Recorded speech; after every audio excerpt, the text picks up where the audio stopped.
pumayat. Pumayat si Manny Pacquiao mga kababayan sa kanyang muling paglabas sa kanyang lunggang tinataguan. Anong nangyari, Manny? Nakiuso ka ba sa pagpayat ni Bangag, ni Martin Romualdez, ni Zaldico? Pumayat mga kababayan, ano? Pero gayon pa man, parang nanumbat mga kababayan. Nanumbat sa sambayan ng Pilipino na bakit hindi nyo daw siya binoto. Dahil kung siya pa lang daw mga kababayan ang binoto ninyo, kulong na daw lahat mga kababayan ang mga kurakot na ito. Andun na daw sana nagkukumpulan sa kulungan, pero hindi nyo binoto siya mga kababayan eh. Kaya lumabas ngayon at parang nagsasabing, buti nga sa inyo. Parang pinapalabas ng mga kababayan niya, yan ang napala nyo sa hindi nyo pagboto sa akin. Talaga ba? So kung binoto ka namin, kasamang makukulong si Marcos sana Pacquiao. Si Marcos na nakibangag ka noong 2025 at for the second time aram, natalo ka na naman. Diyos ko Lord, panoorin niyo po mga kababayan ha. May matinding patama ang boxing legend patama. at dating senador na si Manny Pacquiao. Patama sa inyo. Mga matitigas daw ang ulo. Na hindi siya binoto. Sa mga sangkot sa flood control scandal. Matagal na rin daw niyang ibinunyag ang Wow! mga anomalya noong nasa politiko pa siya. As if naman mga kababayan, wala nang kontrobersiya. Kumusta na pala yung, ano nga ba yun mga kababayan? Yung Pacquiao University ba yun na parang palarong pambansa na para sa mga atleta daw mga kababayan na napuno na ng talahiban? Ginastusan mo yan Pacquiao, di ba? Nagka-issue ka doon dahil grabe ang pondo doon mga kababayan, naging talahiban. Nasayang lang mga kababayan. Nagbabalik si Hannah T. para sa detalye. Anong detalye niyan? Siguraduhin nyo lang ha na may common sense yan. Naaalala pa natin si Manny Pacquiao mga kababayan dati no, na ang sabi pa niya, ang problema daw sa bansang ito mga kababayan, ang problema ng mga Pilipino ay wala daw common sense. Common sense daw ang kulang sa bansang ito ayon kay Manny Pacquiao na mayroong kasense magsalita. Ay nako. Ako nanalo ng presidente. Kung nanalo ako din, lahat silang kulungan na. Wow! Lahat sila kulungan na. Pati si Bangag. Pasalamat ka nga Pacquiao. Huy Pacquiao. Blessing in disguise yung pagtakbo mo sa ano. Hindi ka nanalo sa 2025. Blessing in disguise. Dahil hindi ka naging senador. Tapos, blessing in disguise din mga kababayan na tumakbo siya presidente sa 2022 at natalo. Dahil kung tumakbo itong senador na naman mga kababayan, mayroon pa siyang second term eh. Malamang sa malamang, masasali ito mga kababayan sa listahan sa mga makukulong. Although sinasabing bilyonaryo si Pacquiao, magkano bang asset nito mga kababayan? 1.2 billion? Ang dumadaan sa kanilang proyekto mga kababayan. Bilyon-bilyon kada taon. Diba? Nakita nyo yung listahan ni Katunying, kay Risa Hontiveros, 3 billion in 1 year mga kababayan dumaan sa kanyang pangalan bilang insertion at mga projects. Ano ba naman yung 1 billion plus si Pacquiao mga kababayan sa multiples of billions na dadaan sa kanya? Kaya kahit mga bilyonaryo mga kababayan nagkakandara pa na pumunta dyan sa Kongreso at sa Senado, kagaya ni na Pacquiao, ni na Villar, ni na Villanueva, bilyonaryo na siguro niyan sila. Pasalamat ka. Dahil kung hindi, malamang sa malamang sabit ang pangalan mo. Pinagdarasal ni former senator at boxing legend Manny Pacquiao ang mga sangkot sa flood control Diyos ko, scandal. Lord, Anya, sana raw makamit na ng Pilipinas ang totoong hustisya. Ay nako, buladas mong Pacquiao. Sana makamit ang totoong hustisya.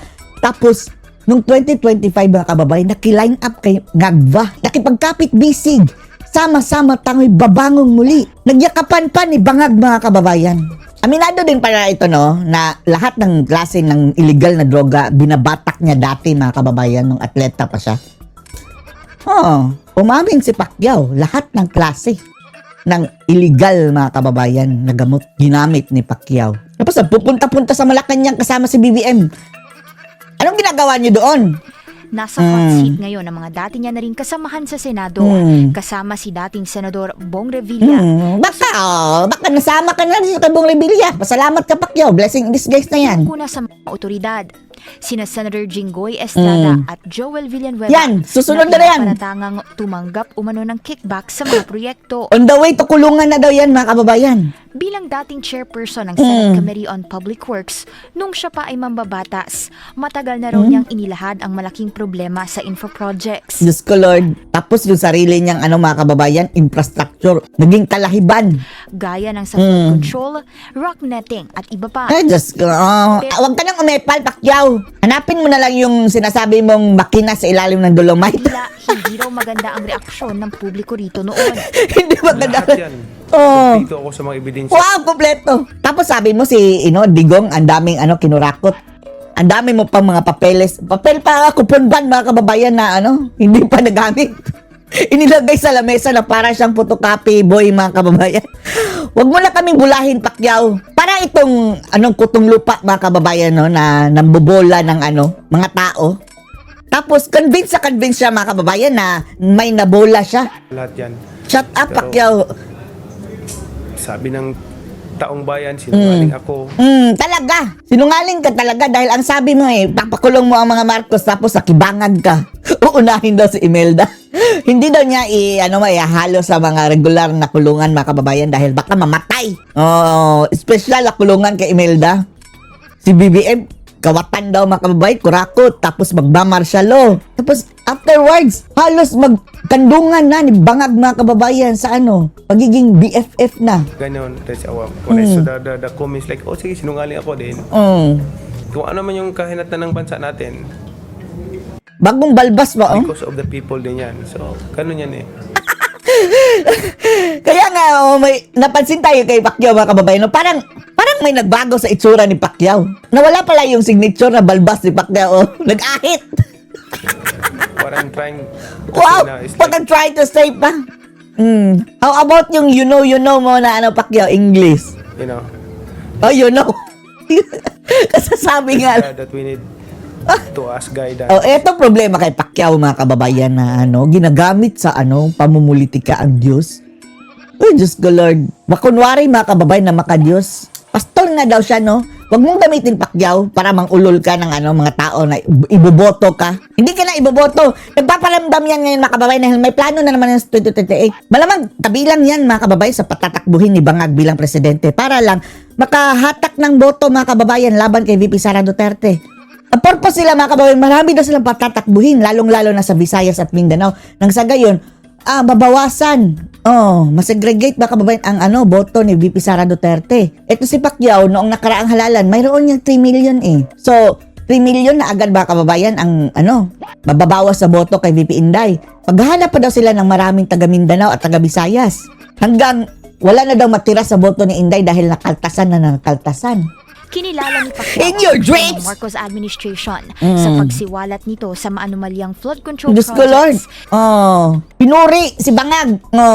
Diyan ka na kuryente, Pacquiao. Ayaw mo kunwari na corruption, tapos pinuri mo na ngayon si Bangag na sinasabi mo dating magnanakaw. Dahil nagising daw ang mga Pilipino sa usapan ng korupsyon. Si Marcos nga ang sinasabi mong tuburan ng korupsyon, tapos ngayon pinupuri mo na dahil ginising ni Marcos ang tambayan sa pagmulat sa korupsyon. Ungas! Nakafocus ngayon ang boxing legend sa kanyang Hipokrito business ka! ventures. Layas! Kabilang ang bagong e-wallet at payment Diyos gateway ko, Lord. na MoneyPay. Wala, boycott namin yan.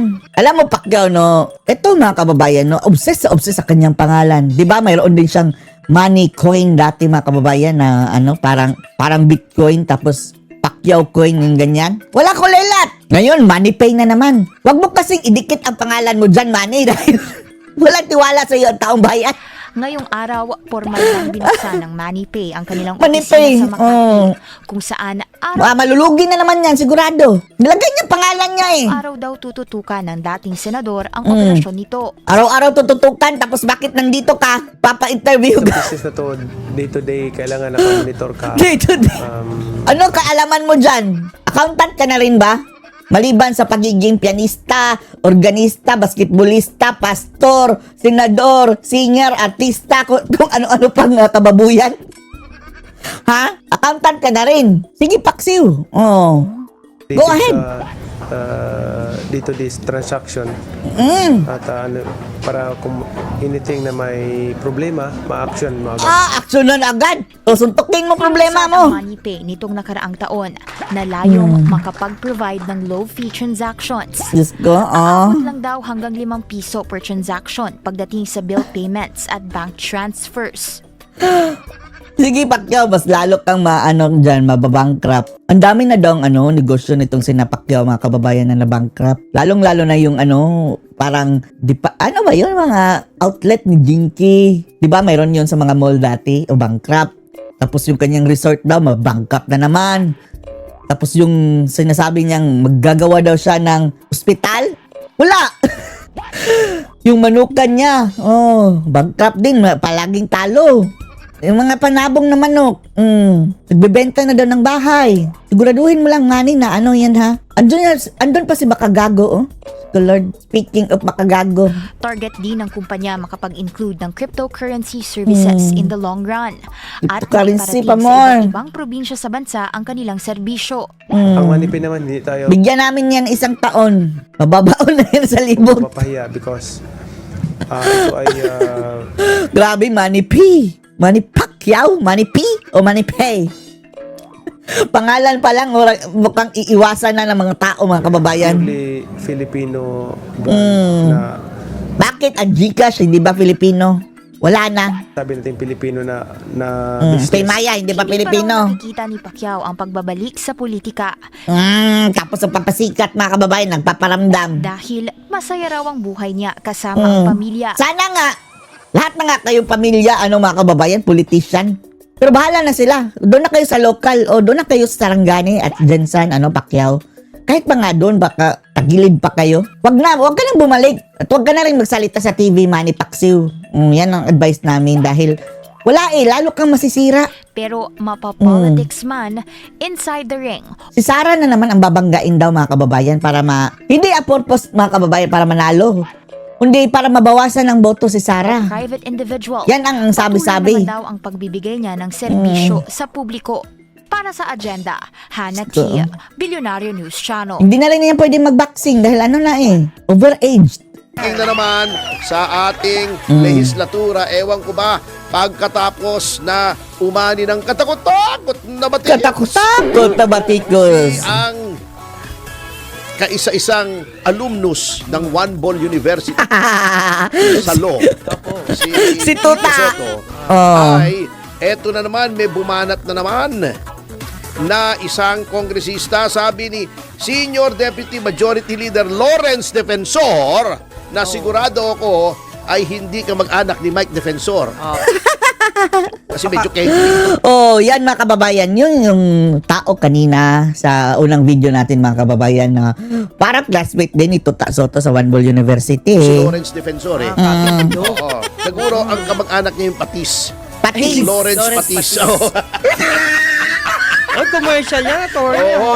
Buhay Sapagkat pa ba ito, Lawrence. ito mong kapwitang sinasabi nitong tao. Sige po. Kapuitan na naman. Dahil daw, mayroong doktrina ng separation of powers, hindi daw Abogado pa yan nagsasalita, mga kababayan, ha? Pamangkin daw ni, Miriam. kailangan Taga Iloilo. sundin ng mababang kapulungan ang ruling ng Supreme Court. Ay, Diyos ko, Lord. Hindi kailangan sundin. Wag mong sundin para masipa ka dyan. Saan Abaw, ba kumukuha ng grabe. legal advice itong mga taong First ito? time. Okay. Idol siguro si Tito Soto. Mga galing Mars yata ng mga abogado. Tinatanong. Abogado itong sa mga Mars. ito, oo. Grabe. Dapat daw kasi hindi pinakikialaman ng Korte Suprema Overreach law talaga, mga kababayan. mababang kapulungan pagdating sa rule-making power. Diyos ko, Lord. Naku, ewan ko kung abogado to. Kung abogado ito dapat Gago lang siguro. Binisbar.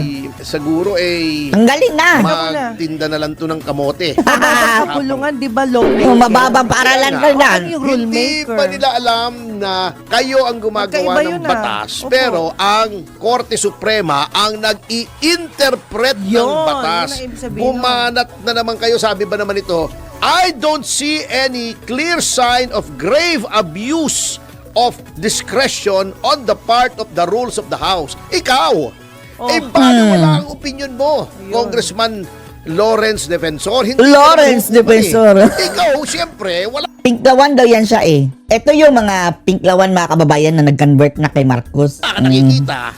Kayo yun eh. Pero sinabi na ng Korte Suprema, mali yung ginawa nyo doon sa impeachment. Ayusin nyo yung rules nyo. Sumunod kayo. Ano ba naman kayo? Grabe yung kayabangan na ng House of Representatives. Nagpapakilala. Ang yayabang na no. Ibang Ang klaseng yayabang. level na hindi ko maarok. Kaya immature ang Ang ating kakapal democracy. ng mga Walang pagmumukha. nararating ang ating bayan dahil hindi natin ginagalang ang Yo. korte. No, mali. Di ba? Kita mo.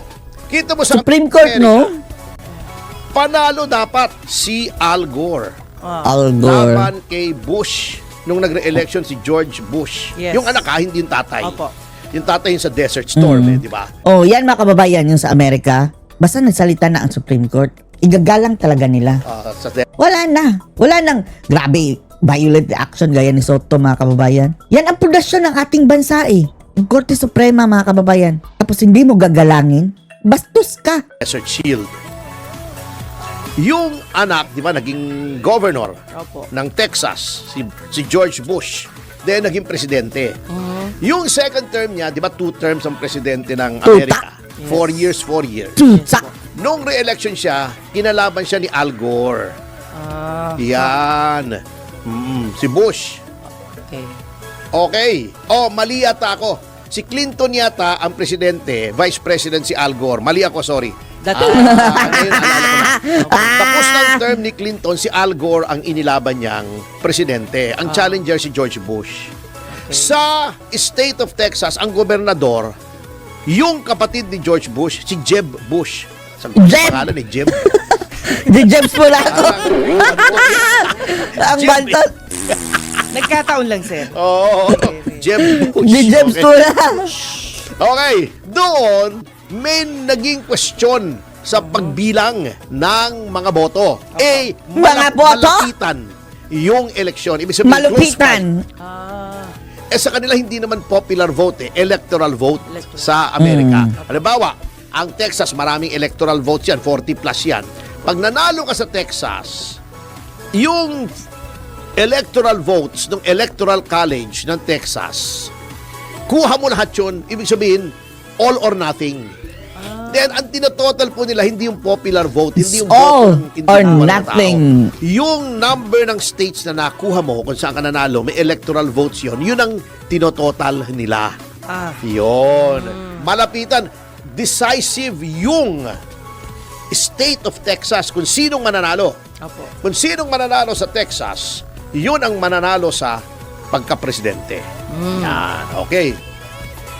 Mayroong ruling na panalo si Bush doon sa Texas. Opo. Pero may question sila doon sa balota. Yung sinasabing Chad. Kasi sa kanila, iba hindi mo isinusulat. Binubutas. Butas. Binubutasan. Binubutas mo yung balota. Kung Bush or Yung selection Gore. nila. Oo, The yung way selection. they select. Meron doon parang Bilog. bakal na pambutas. Bubutasan mo yung bilog doon sa tabi. Doon sa atin, Butasan di ba, natin sinishade yan. Yung Opo. bilog na hugis Mas okay itlog. yun, binubutas. Oo. Binubutas. Mas okay yun. Oh, ilan mga kababayan, maliliit ang butas eh. Meron yung tinatawag Okay lang sana kung kagaya kay ano mga kababayan, Bongbong Marcos na malalaki ang butas. binutas pero hindi gumanon. Hindi tumusok masyado. Hindi po. At Oh, si kay Bongbong talagang tusok na tusok daw. tawag nila Chad. Oo. Chad. Sabi ni Chada. hindi binilang yung mga Chad Mm, na Sayang. kay Gore in his favor. hindi Pumunta binila? sila sa State Supreme Court. Sabi ng State Supreme Court, hindi, panalo si Bush. Inakyat sa Supreme Court ng Amerika. Mm. Presidente to ha. Oh. Pagka-presidente, okay. Sabi ng Supreme Court, ayaw naming reviewin yan. Oo. Ibig sabihin, panalo si Bush. Opo. Okay. Oh, nabasura mga kababayan ang kanyang petisyon. State matter daw yon. Oh. Okay. Sabi ni Al Gore, naglabas agad siya ng statement pagka labas ng desisyon.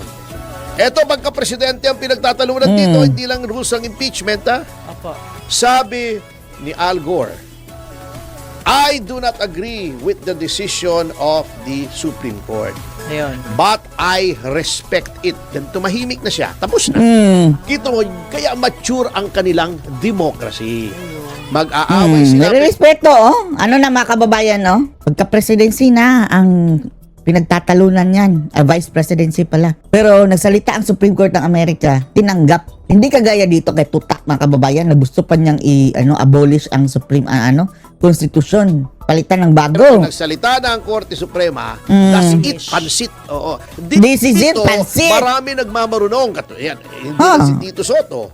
Oh, pati ito namang si Defensor. Defensor. Hindi daw nila Ah. susundin. Pwede ba naman yon? Si Tito Soto kasi nagpauso niyan di ba? Nung unang-unang lumabas yung desisyon, yung wala pa yung MR, wala pa Oo nga, sabi ni Soto, mga kababayan, pwede daw hindi sundin ang Korte yung Suprema. final decision. Pagtanungan daw siya, hindi, pwede daw namang hindi sundin. Diyos ko po, Saan ba kumukuha ng ideya tong mga to? Kung tapos hindi nila sinasabi kung sinong pinagtanungan nila. Sarili lang siguro nila. Diyos ko. Tinanong ko sarili ko at sabi ng sarili ko, wag nating sundin ito. Ganyan. hindi mo rin susundin yung Supreme Court, bakit may check and balance pa?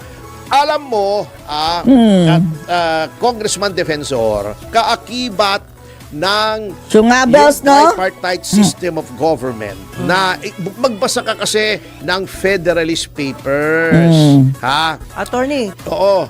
Yung mga idea ni Congressman John Lawrence Locke. na lang. Kawawa si Sir Oo. Mike eh. Defensor, baka mga kababayan, ma-mistakenly si Mike Defensor. Hindi. Yung taga Iloilo na congressman na Defensor. Oo nga, Lawrence. Congressman Defensor din. Si Congressman Lawrence. Lawrence. Parang Lawrence. oo. Lawrence Magbasa ka Defensor. ng Federalist Papers para may background ka kung ano yung Newtonian na Newtonian. system of government, na tripartite. Opo. Na Tripartite? yan ay sina Thomas Jefferson, sina John Locke, yung mga Wala mga federalista, hindi yung federalistang Partido Federalista ng Pilipinas, hindi rin yung federalista dito na federal system of government, yung mga framers of the Constitution.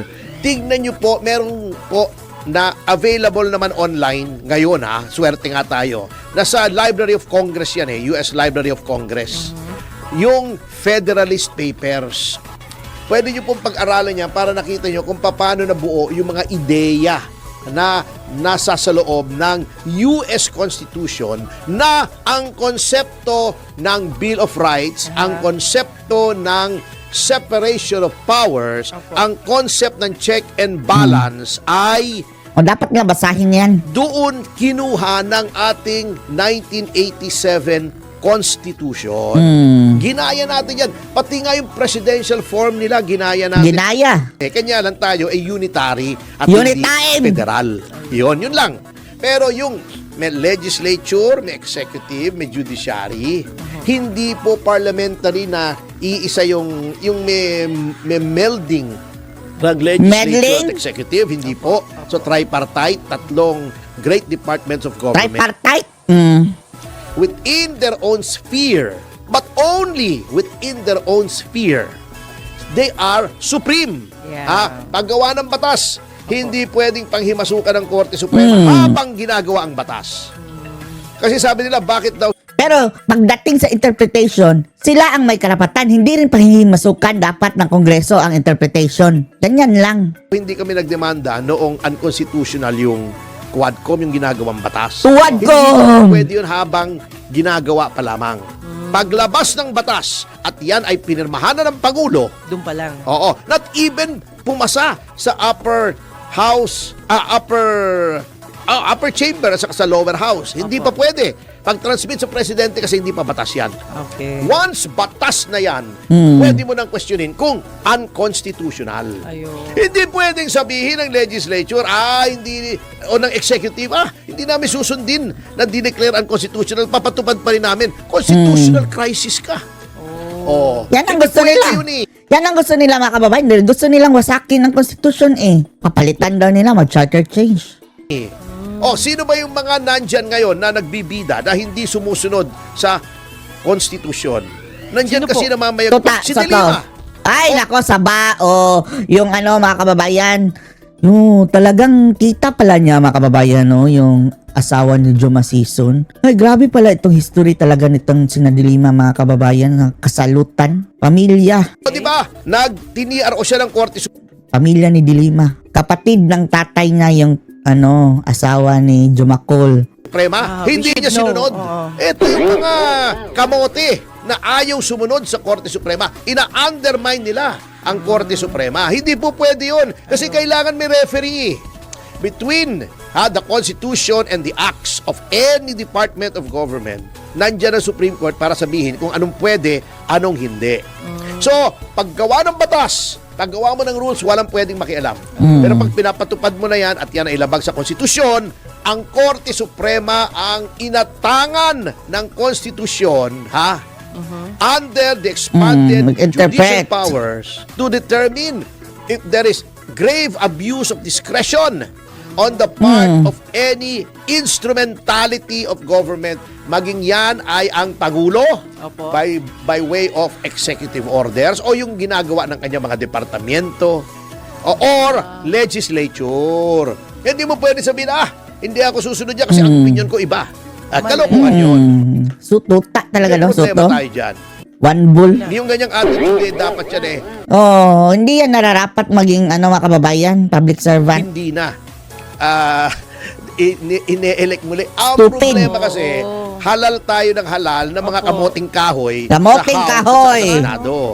Ang dami nating kamoting kahoy na inilagay Wake up dyan. call yan. Di ba? Sa tingin natin yung si Tuta Soto, mga kababayan, hindi yan nanalo ba? Feeling lang natin na na magic siguro yan ba?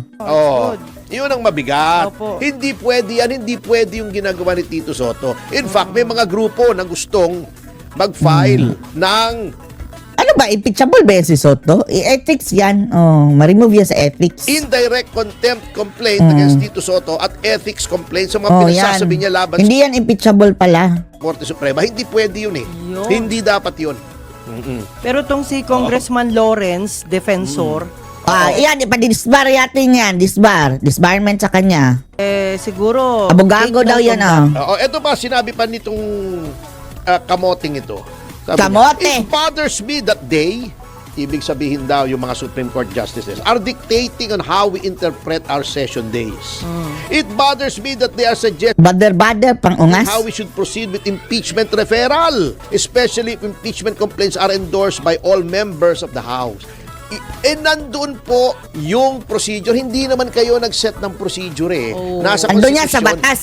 In-interpret lang sa inyo kung paano gawin. Ininterpret lamang ng Korte Suprema kung anong ibig sabihin noong konstitusyon.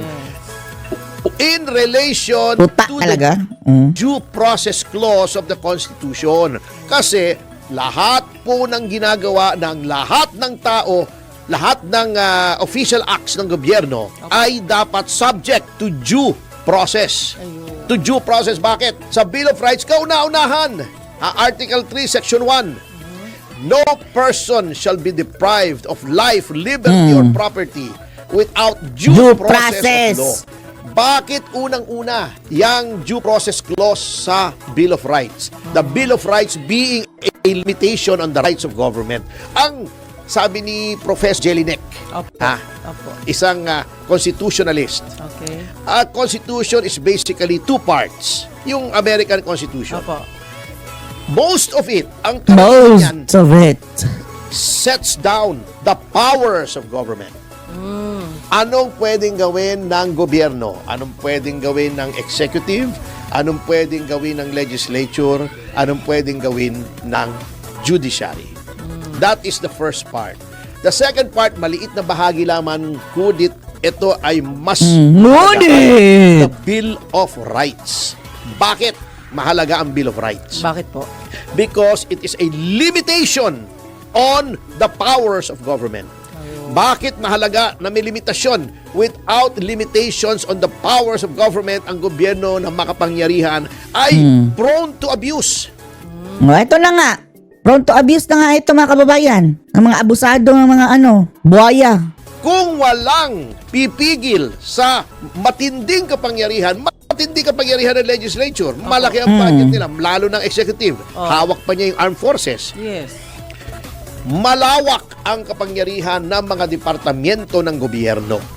kung walang Bill of Rights na maglilimita dyan, Maabuso. magiging Abuso. dictatorship. Dictatorship. Di ba? Dictator. Maabuso. Kaya Abuso. napakahalaga niya. Kaya Ziyet. nga, ang Bill of Rights is called constitutional limitation. Oh. Ito yung poder. Ito ang pwede mong gawin pagdating Hanggang- sa Bill of Rights. Ito ang mga hindi mo pwedeng gawin Gawin. sapagkat yan ay sisikil sa kapangyarihan ng mga citizen. Yun. Oo. Ayos pala yun. Yun ang social contract na tinatawag. tama po. Social contract. Ang social contract, kami ay magbabayad ng buwis. Opo. Kami ay susunod sa batas. Opo. Yun ang gagawin namin. Kami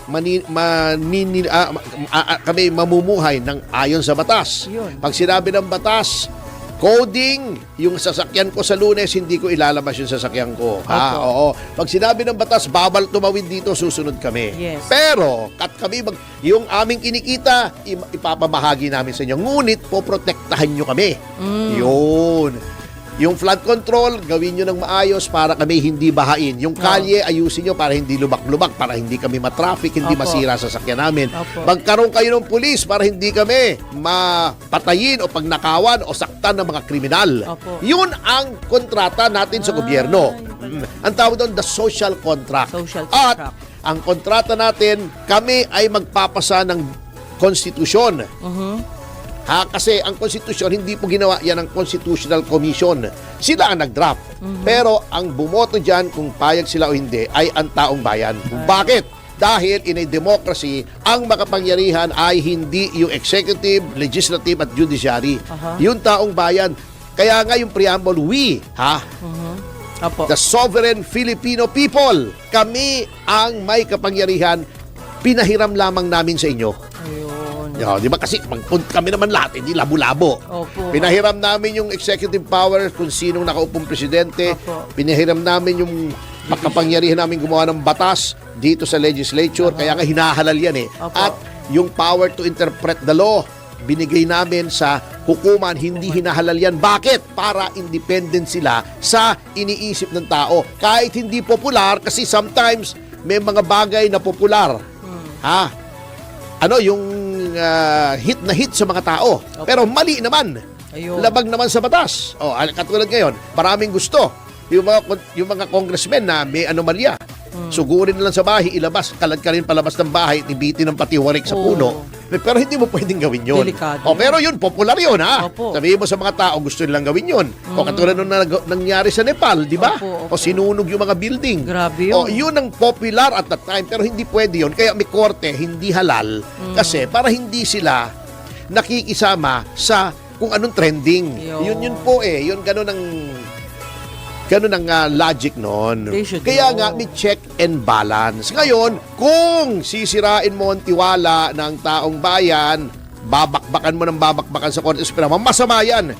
Kasi, paano kung ayaw nang maniwala sa Supreme Court? Paano kung may kaso kami ni Victor? Natalo ako, nanalo siya, sasabihin niya, yung mga kongresista hindi naman ginagalo sa Supreme Court, hindi ko susundin yung order. Ayun, Supreme kaya Court. na rin sila. Patay na. Halimbawa, natalo ako. Oo. Sabi ko, hindi ko susundin, hindi ako magbabayad kay Victor. Oo. Ang opinion ko, wala akong dapat bayaran. Opo.